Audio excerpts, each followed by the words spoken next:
Eu sou Guilherme Renault, sou diretor de RH da Janssen, que é a divisão farmacêutica da Johnson. Muita satisfação estar aqui com vocês. Aqui é o eixo desenvolvimento de RH. Nós vamos ter uma palestra sobre o desafio ético nas organizações. É um desafio fundamental para a nossa atuação como profissionais de recursos humanos. Vocês vão ver, o professor vai trazer uma abordagem científica de ética, com conceitos bastante profundos, mas, ao mesmo tempo, vai promover vários instrumentos para nós, para a tomada de decisão, para entender esse importante fenômeno na nossa realidade e nos apoiar na nossa vida diária, que é bastante desafiante. É com muito prazer que eu apresento o meu professor da época de mestrado e doutorado, o professor Robert Slur. Ele é doutor em Ciências Sociais pela USP, professor do MBA do FIPECAF, da FIA, também do COPEAD, foi professor da Federal de Santa Catarina, da UNB e da FGV, tem 7 livros publicados nos temas de cultura e poder, ética nas organizações, e também tem uma carreira no setor público, no estado de São Paulo, foi presidente de 2 organizações, da EMTU e da CPOS, foi também secretário adjunto do Estado e participou do Conselho Estadual de Educação. Então, eu tenho muito prazer em estar aqui com o meu professor, e se eu lembrar das aulas que eu tive na época do mestrado e doutorado na USP, eu tenho certeza que vai ser um show e, ao mesmo tempo, vai dar uma base conceitual extremamente importante para a nossa comunidade de RH. Apenas para dar um pouquinho de contexto e ordem para vocês, vocês podem fazer as perguntas. O ideal é que as perguntas sejam feitas escritas, tá? Então, ao longo da sessão, vocês podem fazer essas perguntas, depois as recepcionistas passam aqui para nós, e, ao final, então, da apresentação, a gente explora essas perguntas e promove o debate. Ok? Professor? Muito obrigado, Guilherme. Muito bom dia, minha gente. O nosso tempo é curto, eu vou ser o mais preciso, o mais didático possível. Eu trouxe uma série de transparências que vão nos ajudar a caminhar de uma maneira adequada. Eu vou definir o centro da questão, que essa problemática, o que é ética, que disciplina é essa, já já. De momento, como a ideia era tratar do desafio nas organizações, a pergunta é: o que é uma organização? Uma organização é uma coletividade que é especializada em produzir o quê? Ou um bem ou um serviço que pode ser de ordem econômica, de ordem política, de ordem simbólica. Por exemplo, uma igreja vai produzir bens simbólicos, né? Uma escola vai produzir bens simbólicos, enquanto que um banco vai produzir um serviço econômico, ok? Bom, o problema é saber em qual espaço se situam essas organizações, como é que nós podemos distingui-las e qual é a sua produção específica. Eu vou mostrar isso já já. Outra pergunta importante é quais as lógicas que orientam essas diversas organizações. Quem que eles beneficiam, que benefícios geram? Então, lá vem a resposta. Vou usar uma tipologia que eu não acho muito brilhante, ela não é uma tipologia sociologicamente muito bem fundada, porque ela deixa de lado algumas organizações, mas ela tem um certo prestígio nesses últimos 15, 18 anos. É uma tipologia classificatória dos anos 90, do século passado. Nós falamos do primeiro setor, segundo setor, terceiro setor. É muito conhecido o chamado terceiro setor, que é o setor voluntário, né? O setor de ONGs, como vulgarmente nós o chamamos. Então, veja, quais são as razões de ser de cada um desses setores. Se eu pego o primeiro setor, que é o setor público, a razão de ser qual é? É a regulação social. Então, por exemplo, vou dar um exemplo muito simples. Se você pega o trânsito com semáforos, etc., você está regulando o trânsito. Existe um órgão público que vai tomar a si essa tarefa. Se não houver esse tipo de regulação, nós ficamos estrangulados totalmente. Aliás, mesmo com o trânsito regulado, hoje nós temos seríssimos problemas. Isso é um problema de ordem estratégica que na década de 50 foi tomado no Brasil, de investir no transporte individual e não no transporte coletivo, que é um drama que nós estamos pagando o pato agora. O segundo setor é o setor privado. O setor privado, ele tem como razão de ser gerar lucro. A empresa está aqui para gerar lucro, ok? E o terceiro setor, o setor voluntário, ele está voltado para as boas causas ou para a ajuda humanitária. Por isso que nós falamos as ONGs, etc., é a sua vocação típica. Vejamos, qual é a produção? No setor público, a produção é de bens e de serviços públicos. Enquanto que no setor privado, você vai produzir bens e serviços privados, né? De apropriação privada e não em termos do bem comum. E, finalmente, o terceiro setor, ele está voltado para serviços essenciais de atendimento. Tá? Se você tem uma enchente, se você tem crianças abandonadas, se você tem pobres que precisam de assistência, ele vai pedrar. É serviços assistenciais que muitas vezes são desenvolvidos pelo Estado, muitas vezes não, são desenvolvidos pela sociedade civil. E, finalmente, qual é o objetivo de cada um? Obviamente, o setor público, o seu objetivo é um atendimento universal. A questão da educação, a questão da saúde, a questão da segurança pública, a questão da administração pública. O que ocorre no segundo setor, que é o setor privado?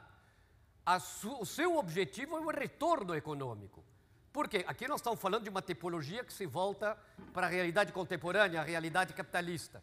Então, se algum empreendedor está investindo, obviamente ele quer ter um retorno para poder recuperar o capital investido e ampliar o capital investido dele.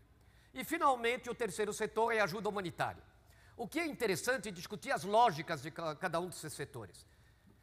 No setor público, diferentemente do setor privado, onde a lógica é a lógica do risco, né? Imagine, por exemplo, na área de RH, alguém que está numa empresa privada e, portanto, está regido pela CLT. Se ele comete algum abuso, não atende às necessidades, ele é demitido. Ou por justa causa, ou sem justa causa. Na área pública não é assim. Muita gente é concursada e acaba tendo direito de estabilidade. A lógica é completamente diferente. Quem trabalhou na administração direta ou na administração indireta nessas condições sabe que governar uma entidade é radicalmente diferente, a entidade pública da entidade privada. É uma lógica da proteção. Aliás, o próprio Estado está voltado para proteger a sociedade contra determinados tipos de problemas. E o que se desenvolve? Um espírito de corpo na administração pública.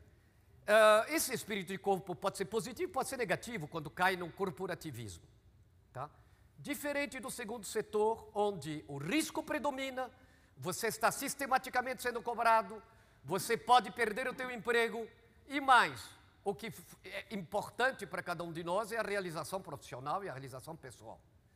Finalmente, o terceiro setor, uma outra lógica o motiva os voluntários, é uma lógica de fé, de devoção. São como se fossem missionários.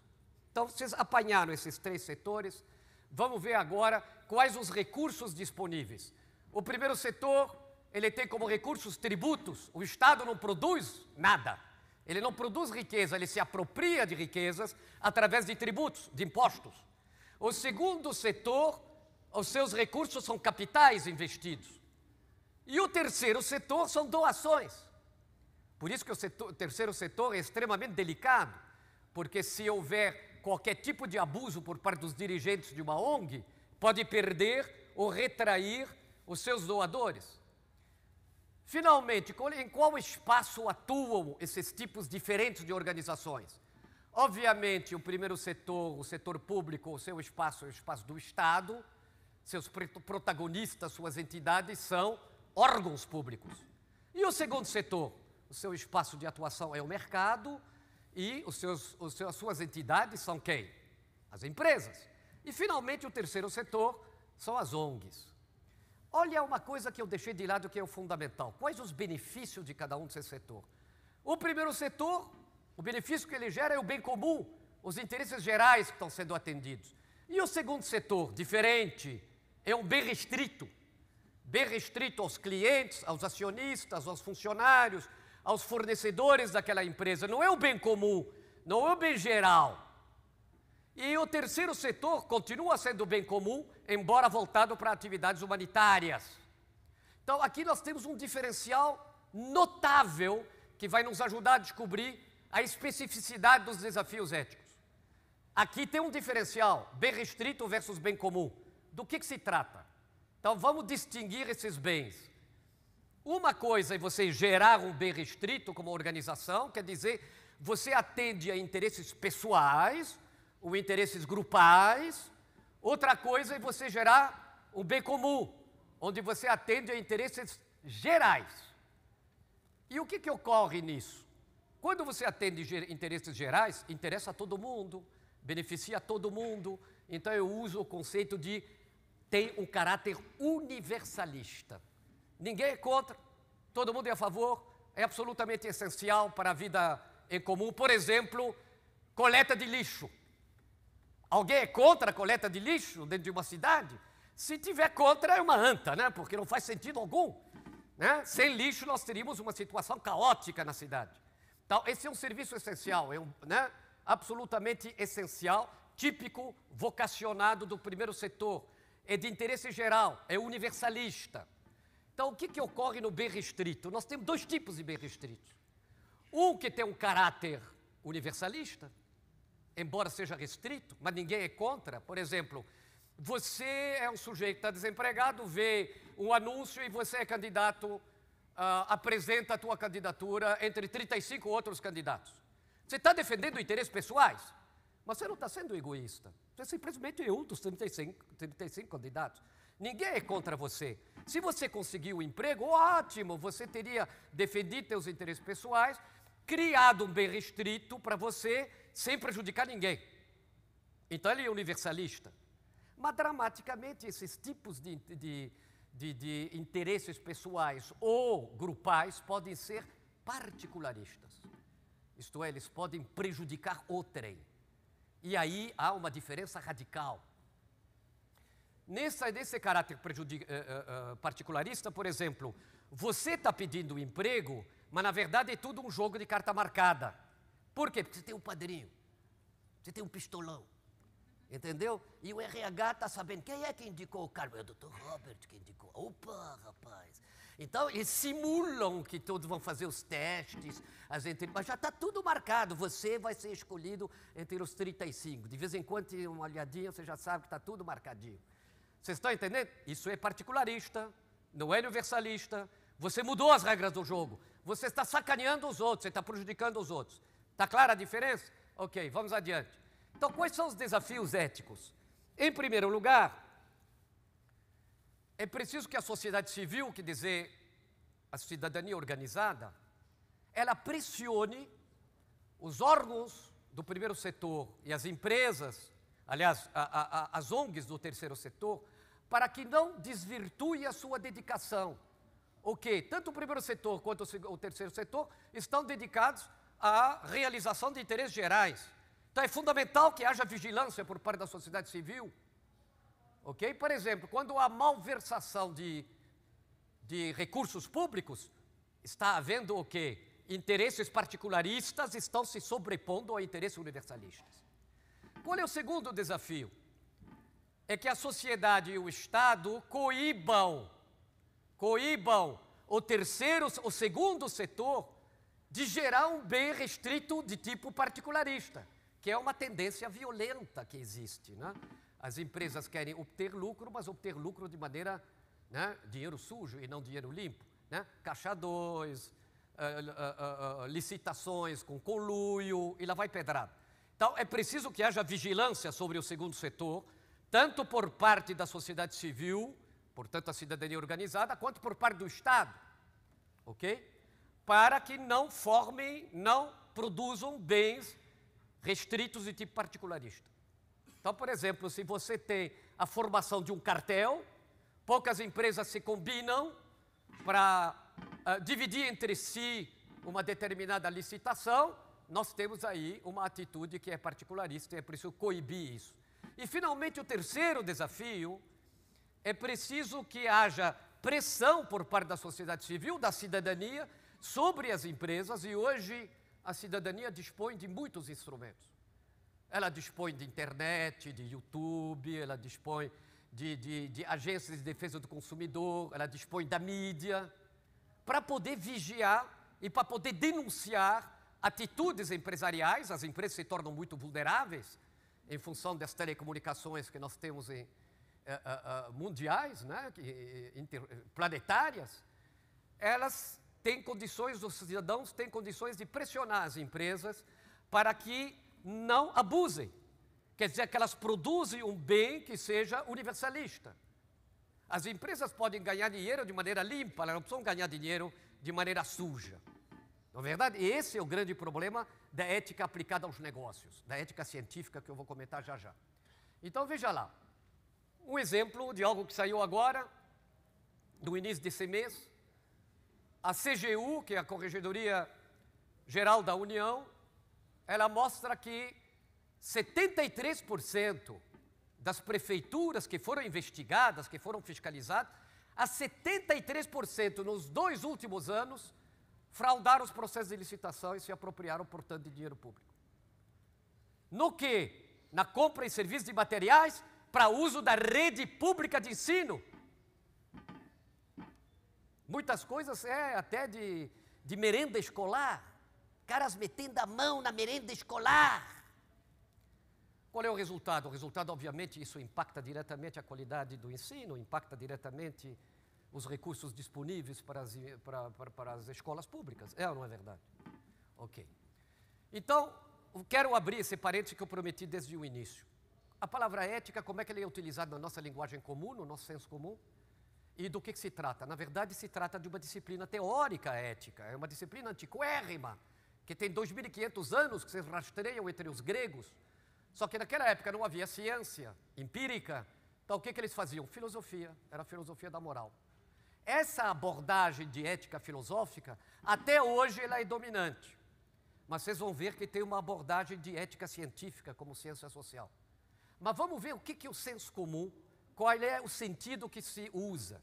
Nós costumamos confundir ética com 3 coisas. Em primeiro lugar, nós confundimos com moral. Ora, o que é uma moral? É um sistema de normas simbólicas, que deveriam reger o comportamento dos membros de uma determinada coletividade. Então, você tem milhões de morais, empiricamente. Se você diz que a ética é a mesma coisa que moral, portanto, é uma coisa histórica, uma coisa mutável, não haveria possibilidade de você ter um olhar objetivo sobre as morais. Na verdade, são 2 coisas diferentes. A ética estuda as morais, ela não é a moral.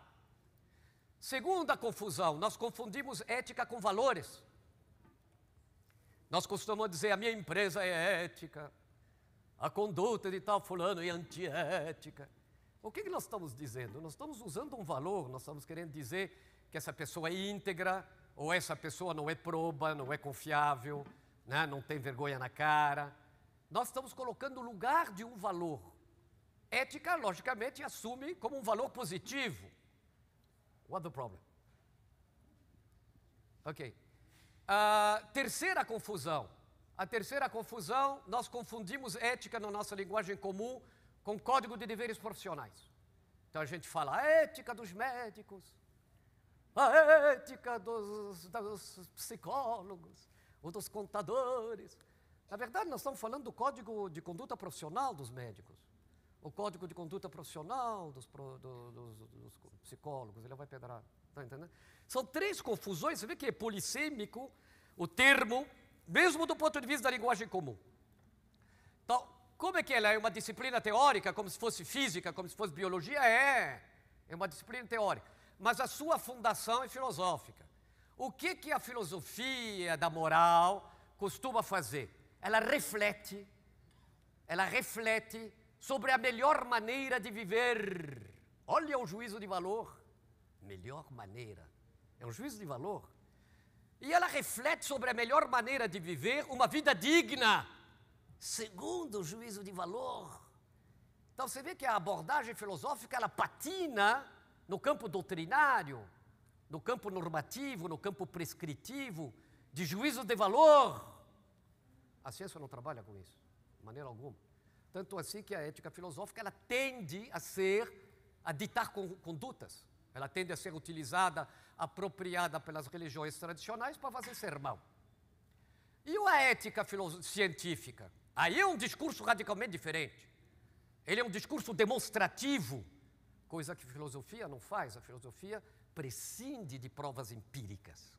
Ela é lógica, ela é articulada, ela é racional, mas ela prescinde de provas empíricas. A ética científica, como discurso demonstrativo, ela estuda os fatos sociais. Desculpe, fatos sociais morais, os fatos morais. O que são fatos morais? Já já eu vou falar. E qual é o procedimento científico? Você observa o fato, você descreve o fato, você investiga o fato e você explica a ocorrência do fato. Com qual vantagem? Você ser capaz de prever a ocorrência. Então, enquanto a ética trabalha com ideais, a ética filosófica, ela trabalha com ideais morais, ela trabalha com o dever ser.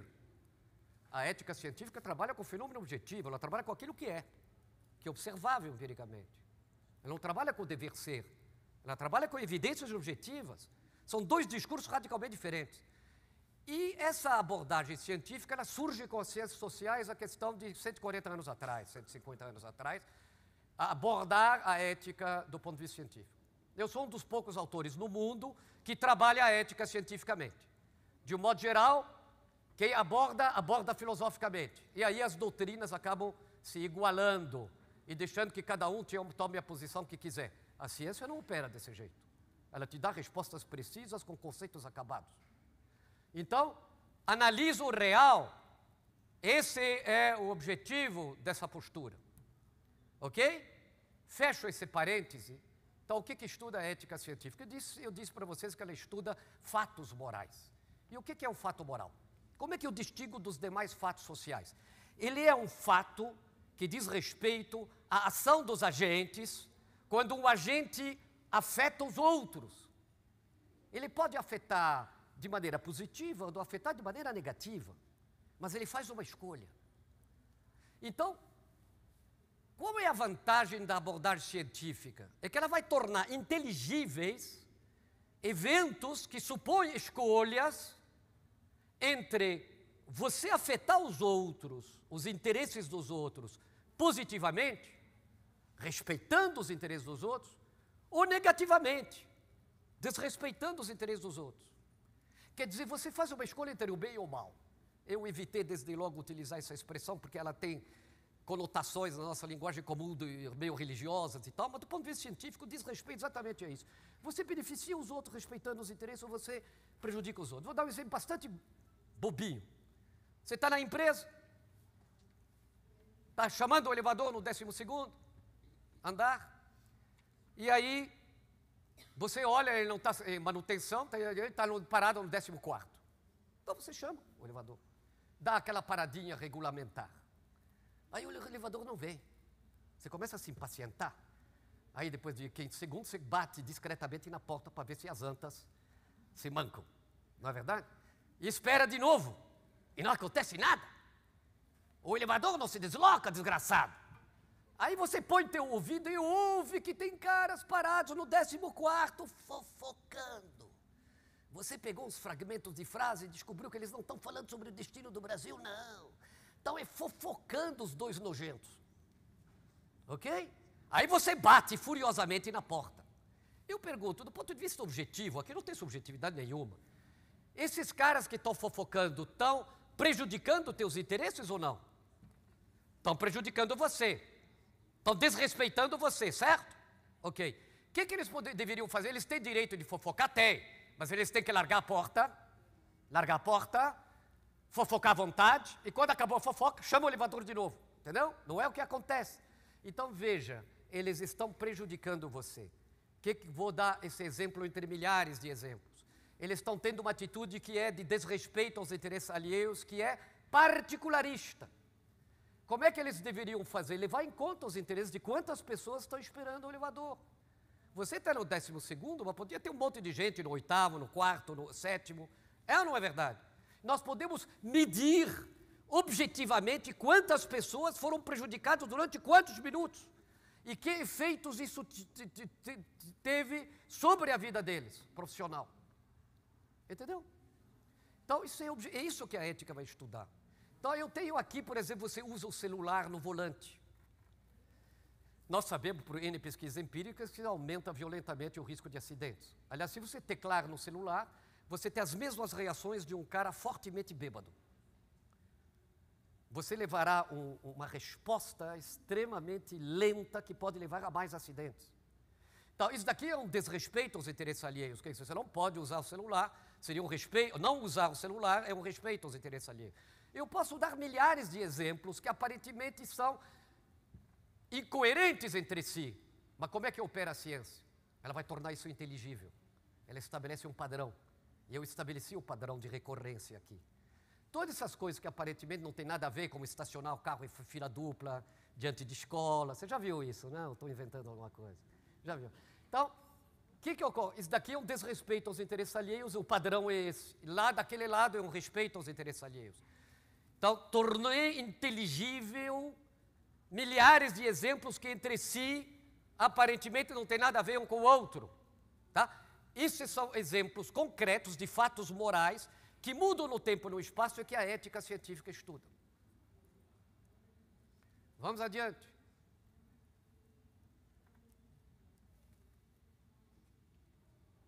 Isso. Então, qual é a questão-chave em ética empresarial? Eu já me adiantei.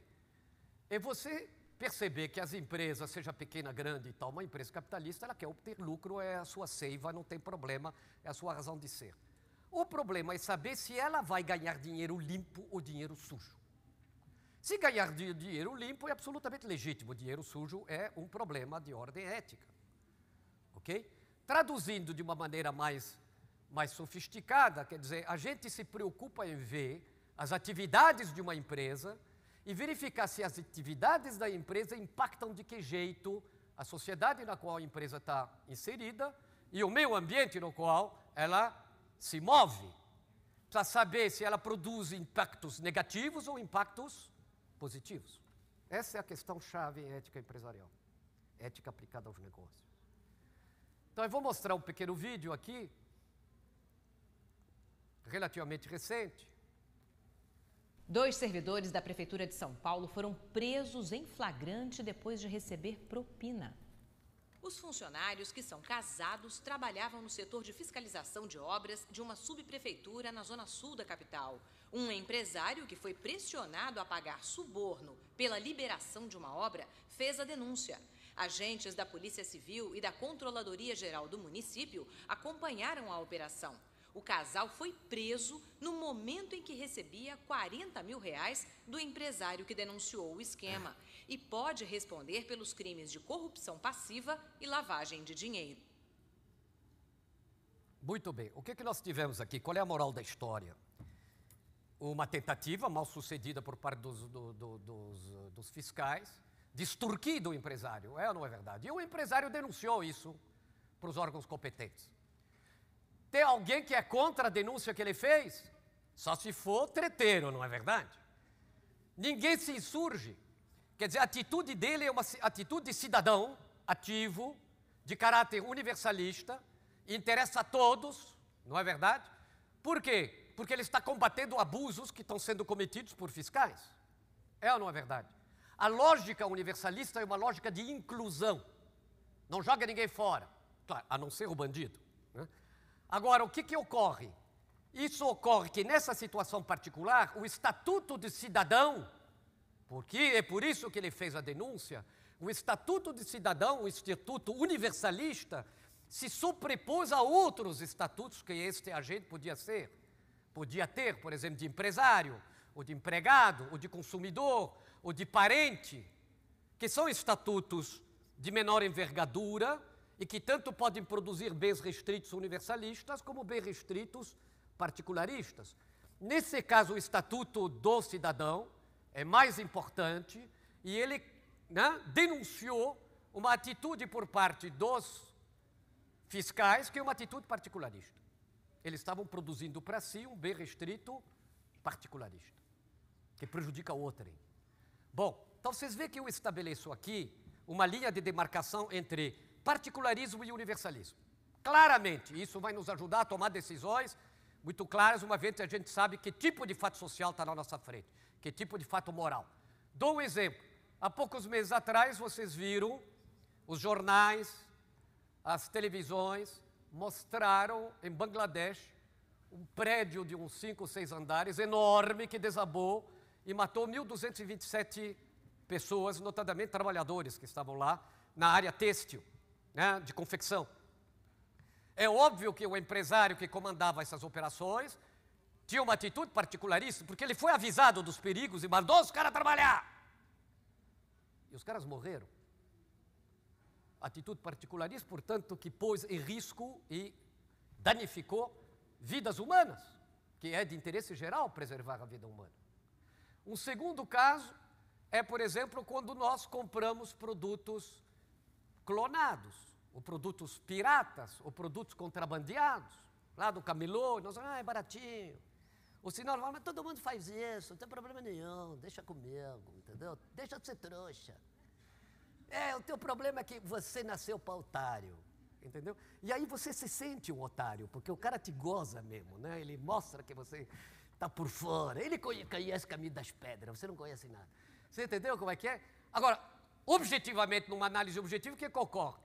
Você fazendo isso, você está defendendo interesses particularistas em detrimento dos interesses gerais, porque os produtores de conteúdo, os que pagam os impostos, os que fizeram pesquisa, estão todos eles prejudicados, e o Estado é prejudicado que não recebe os impostos que é para o bem comum.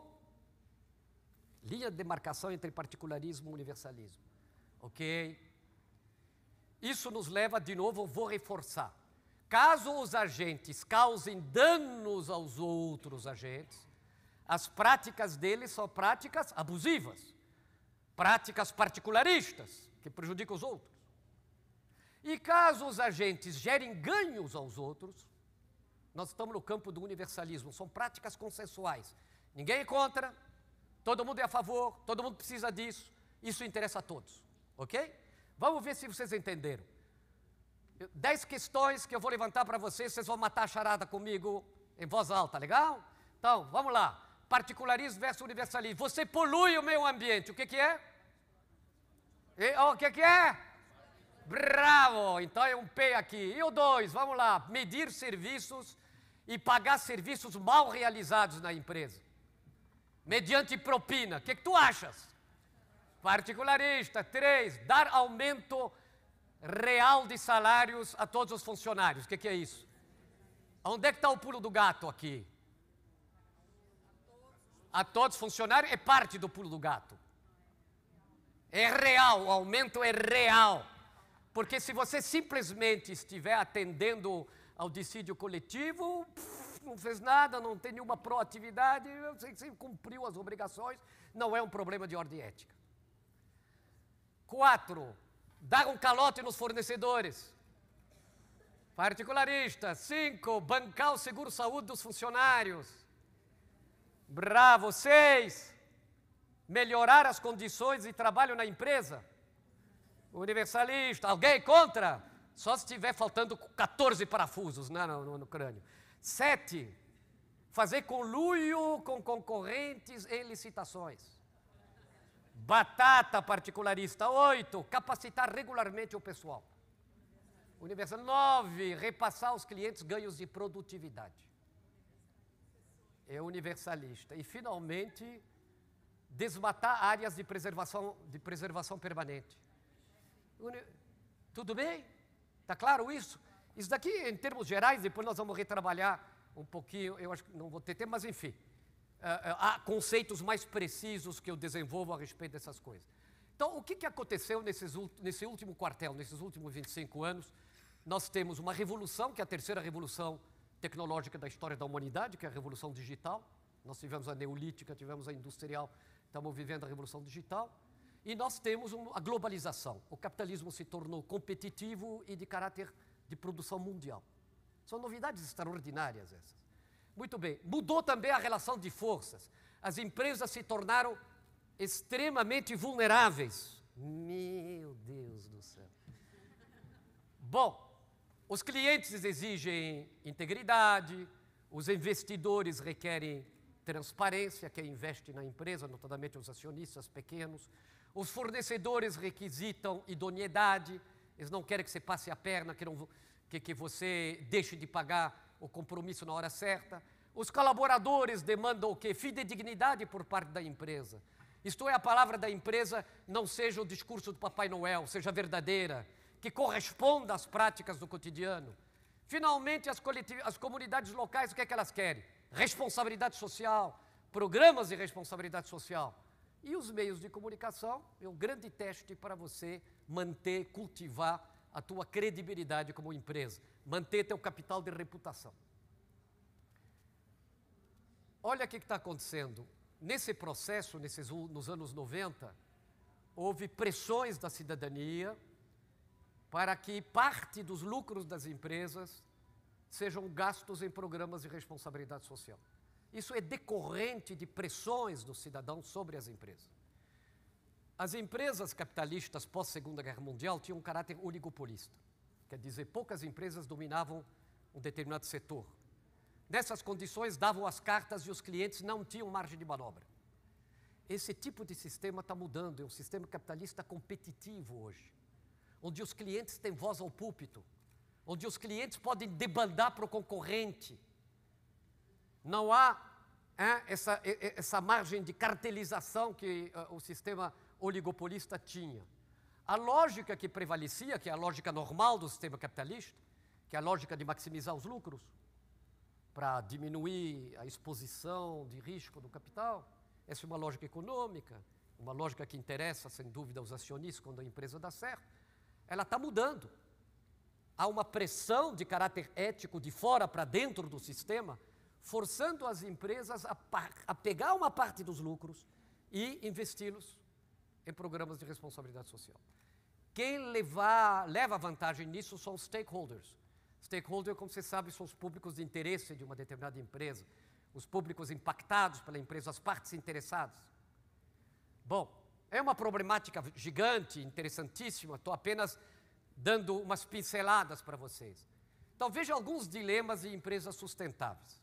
Como é que você pode ser economicamente viável sem derrapar no mundo cão, que há N apelos? Como é que você pode ser socialmente responsável sem você cair na ilusão ou na tentação de fazer uma simulação marqueteira? Né? Você diz que você é socialmente responsável e tal, mas tudo isso é para enganar trouxa.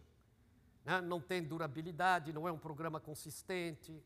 E, finalmente, como é que você pode ser ecologicamente equilibrado? São os três elementos-chave, que são os eixos da sustentabilidade. Se você usa, por exemplo, você não derrapa no greenwashing. Isto é, você diz que você é verde e tal, mas isso também é uma enganação. Os públicos hoje têm condições de descobrir quando o que se trata efetivamente de algo simulado, de algo não verdadeiro, disfarçado. Então, olha alguns fatores intervenientes nesta luta que as empresas têm. A demanda de viabilidade econômica. Ora, você tem que superar o grande desafio do quê?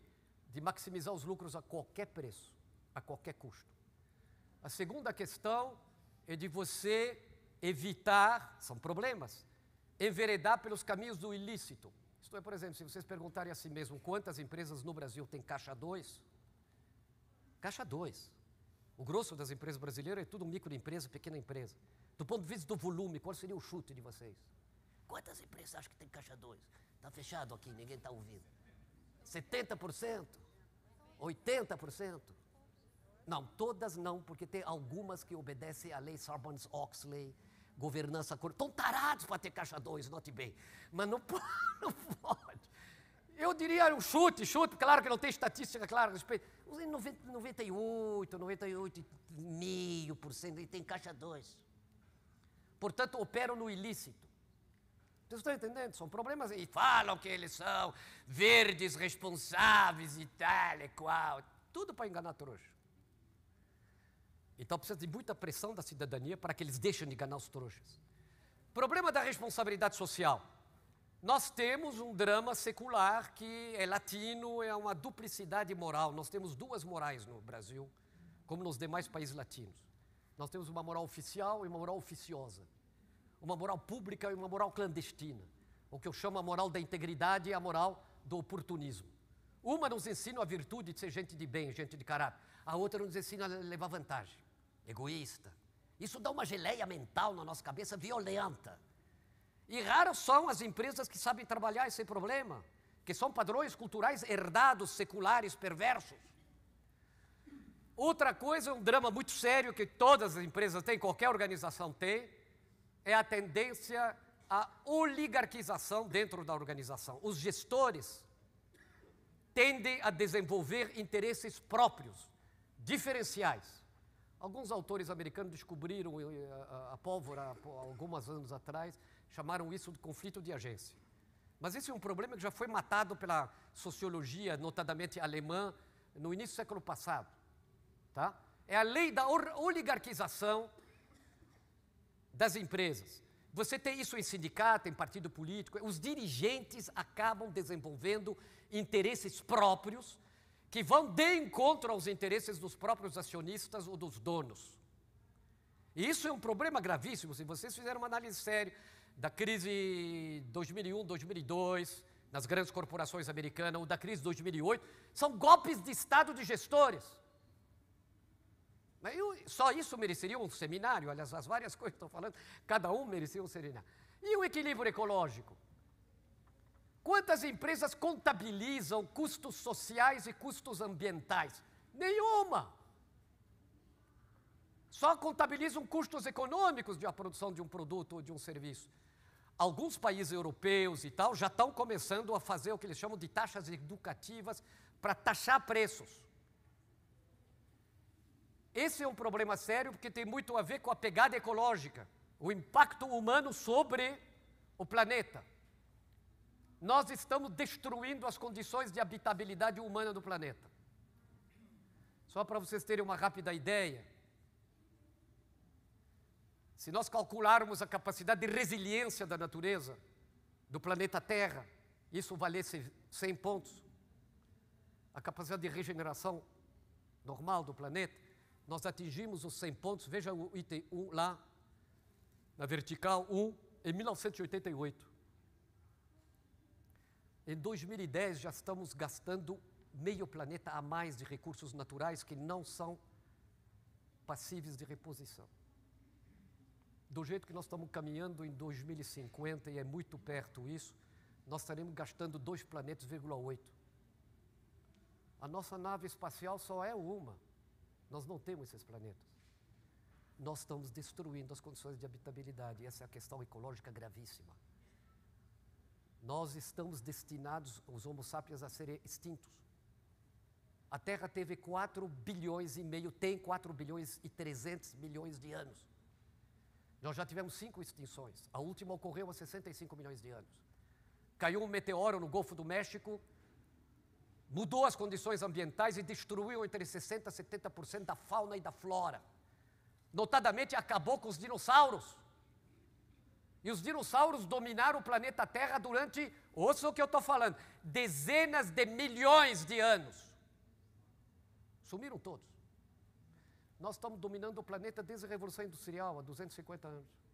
A nossa capacidade destrutiva é fora do gibi. Bom, vamos ver um pouco uma agenda positiva nisso. As empresas precisam equacionar lucro e ações responsáveis. É possível, sim, eu tenho N exemplos. Inteligentíssimos, criativos, dá para ganhar dinheiro limpo em larga escala. E it's a good business. Se eu comparar para vocês o Dow Jones, na Bolsa de Nova York, um Dow Jones Sustainability, eu tenho os dados históricos.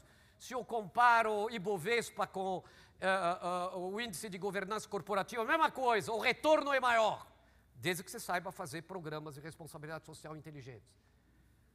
Desmascarar racionalizações, do tipo, todo mundo faz isso, deixa para lá, tal. Precisa ter ações pedagógicas competentes que desmontem essas racionalizações, né? Que desmascarem esse tipo de linguagem ou de desculpa. prevenir as ocorrências com controles e sanções.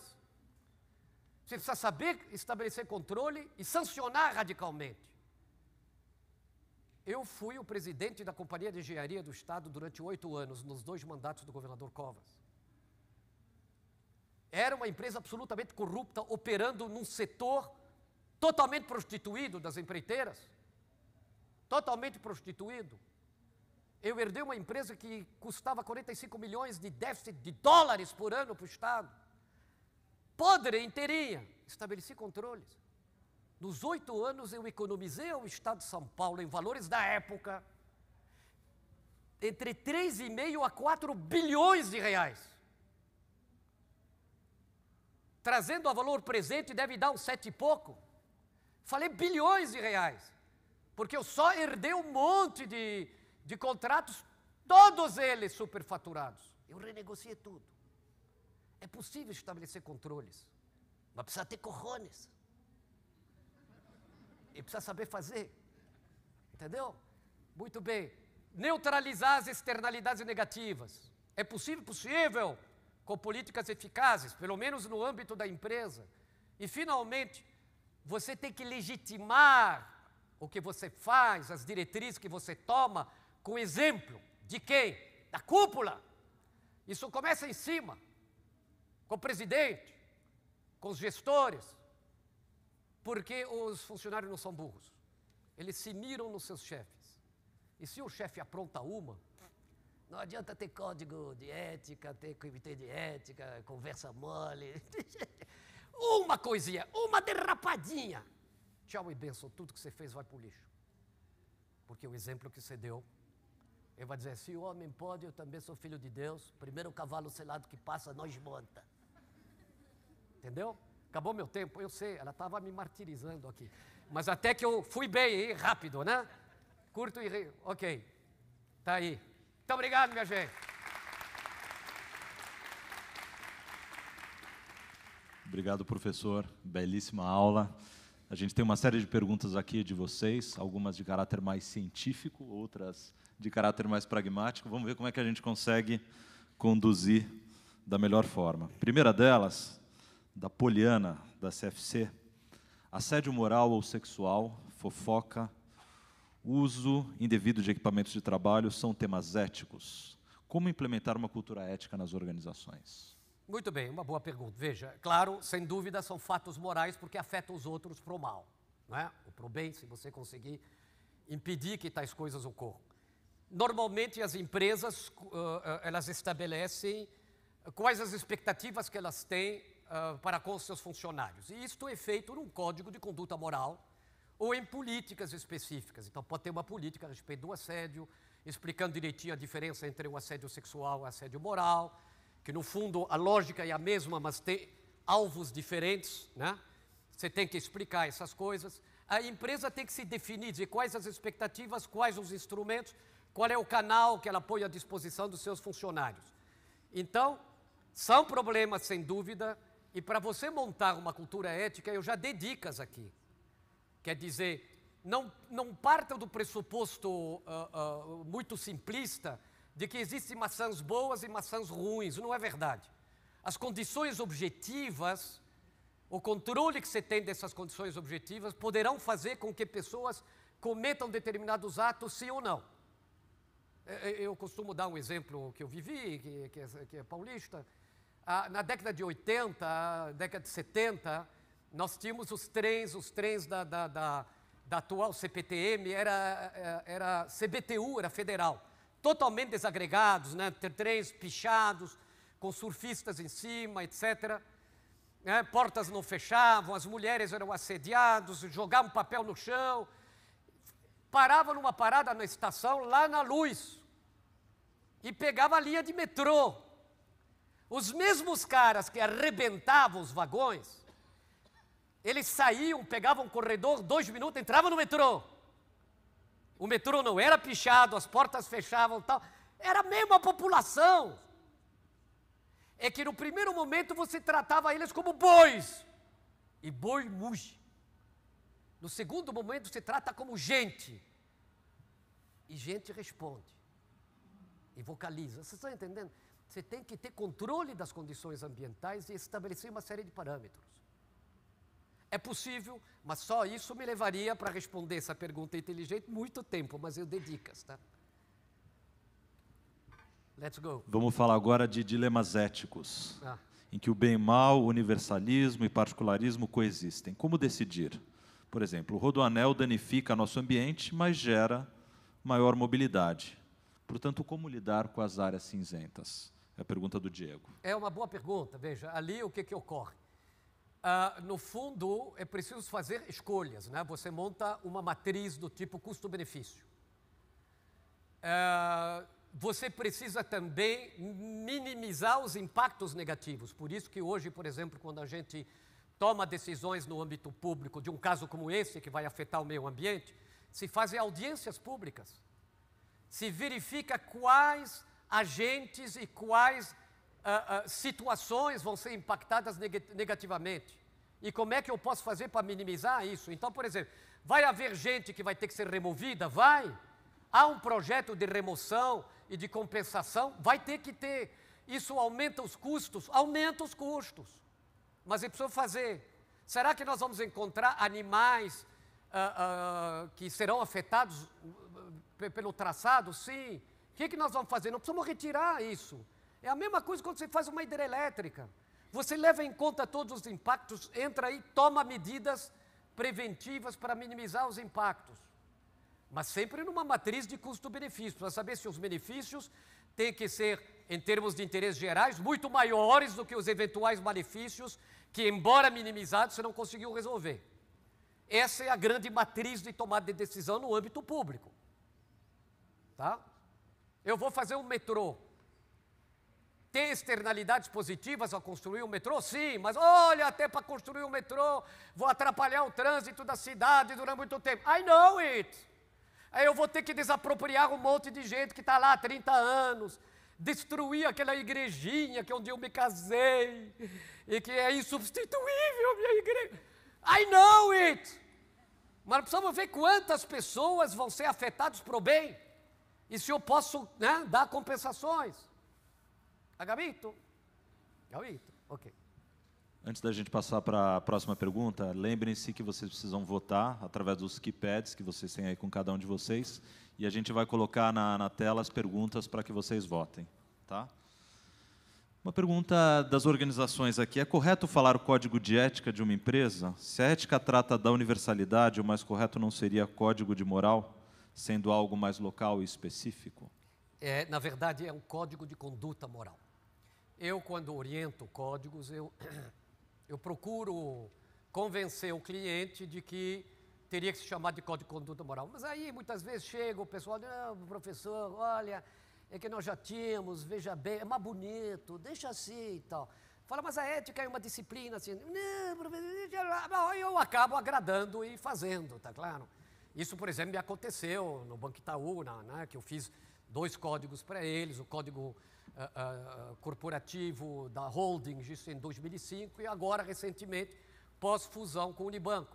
E fiz um monte de códigos setoriais. Eles aceitaram que na área setorial se chamasse de código de conduta moral, entendeu? Mas não, porque é chique, professor. Pois não. Mas você tem razão, o mais adequado é falar de código de conduta moral, que é o que se faz. As expectativas que a empresa tem a respeito da conduta dos seus funcionários, das relações que ela mantém com mídia, com órgãos governamentais, com fornecedores, com prestadores de serviço, com acionistas, né? Os vários públicos de interesse dela. Professor, Roberto pergunta, onde se ensina a ética no sistema educacional? Eu lembro dos meus tempos de regime militar, eles ensinavam moral e cívica, que era uma diarreia, era um caso... Eles pegavam o pior professor e diziam, vai ensinar esse negócio. Entendeu? Era triste. Olha, você tem algumas faculdades que dão ética, mas normalmente ética profissional. Na área do direito, na área da contabilidade, na área da psicologia. Ética profissional, portanto, se refere aos códigos, de um modo geral, é isso. Mas abordagem científica, pouquíssima gente, ou quase ninguém o faz, a não ser Joe. Né? Bom. Eu fiz essa pergunta porque uma vez um apresentador disse que quando a pessoa atinge a já tem uma certa idade e que a ética se aprende na escola, então ele é uma coisa muito antiga e ele já esqueceu. E eu contradisse, porque hoje em dia se contrata cada vez mais diretor e presidente mais jovem. Sim. Então ele não teve tempo de esquecer. Não, Segundo, eu acho que não se aprende na escola, não. se aprende na família, Em parte. em parte. Porque a própria família está mais por fora do que um Big de Vedete. Porque hoje eu acho que a dificuldade é que as famílias são tão desestruturadas que a ética fica em segundo plano. É que, na verdade, você está usando o termo ética no sentido da moral. A própria moral é mal entendida e tal. E ela é complicada no mundo latino em função dessa ambivalência. Está claro? Agora, é possível aprender essas coisas? Claro que é possível, mas existem livros a esse respeito e tal, de como fazer. E é fundamental. Sabe quando as empresas se preocupam? Quando elas têm uma crise de reputação. E, de repente, elas começam a perder pontos importantíssimos do market share, de fatia de mercado. Aí entra em pânico e começa a chamar, professor, precisamos tomar medidas, ajuda, tal. Uma crise, no meio da crise. Algumas vezes as crises, nesse sentido, seriam benéficas. Mas muitas vezes eles param só na montagem do código. As etapas de implementação e tal, raras, avançam. É um drama isso. É sério. Uma pergunta do Carlos. Todo fato da ética científica não tem por concepção a ética filosófica? Se ela tem uma concepção filosófica? Isso. Veja, todos os campos dos saberes, eles se fecundam mutuamente. Quer dizer, se você pegar a dimensão simbólica do mundo social, você tem o campo ideológico, as várias ideologias que são doutrinárias, as filosofias ficam no meio. Você tem o campo científico, você tem o campo estético, da arte, e você tem o campo da técnica. Essas 4 esferas têm fecundações mútuas, mas os discursos são diversos, os procedimentos são diversos, as lógicas são diversas. Você vai dizer que se do ponto de vista científico você necessariamente tem uma mordida filosófica, eu acho que o papel do cientista é justamente declarar as cores. E dizer, olha, eu pertenço a tal mundo, eu tenho tais e quais formações, eu defendo tais e quais valores, isso pode contaminar minha percepção objetiva dos fatos. Ele declara isso. Está claro? Mas o procedimento é diferente em termos da lógica da ética filosófica. É outra coisa, são doutrinas diferentes, que têm princípios morais que fundam cada uma das doutrinas, e esses princípios não são compatíveis entre si. Né? Você pega o Kant, você pega o utilitarismo, você pega a teoria do mandamento divino, você pega o subjetivismo moral, são várias doutrinas no campo filosófico. Você pega a ética das virtudes de um Aristóteles. Aí no final, eu lhe dei as várias doutrinas, agora você toma decisões. Então os comitês de éticas que não têm preparação, o que acontece? Acaba sendo um debate idiosincrático, cada um fala o que acha. O pior é que eles estão decidindo a vida dos funcionários. Depois de 4 horas, já esgotou o tempo, de o que a gente faz? Põe em votação. Põe em votação e tal, o cara está ferrado. Aí você pega porque escuta, o que você fica? Eu não gostei da reunião. Tal. Aí, não, a minha opinião é outra, mas aí estava cansado, eu acabei votando. Aí pega outra, não, detestei a reunião, tal, mas votei. Qual é o fundamento? Qual é o consenso? Baseado em quê? Eu acho que... Juízo de valor não é juízo de realidade. A ciência trabalha com juízo de realidade, não trabalha com juízo de valor. Ela pode analisar o juízo de valor. Eu sei que é complicado eu dar isso, mas o tempo é curto. Ok. Bom, o nosso tempo se esgotou. Eu queria agradecer a todos vocês aí pelas perguntas. Agradecer ao professor pela excelente aula aí. Certamente engrandeceu a nossa vida nas organizações aí como profissionais de RH. Professor, muito obrigado. Muito obrigado, Guilherme.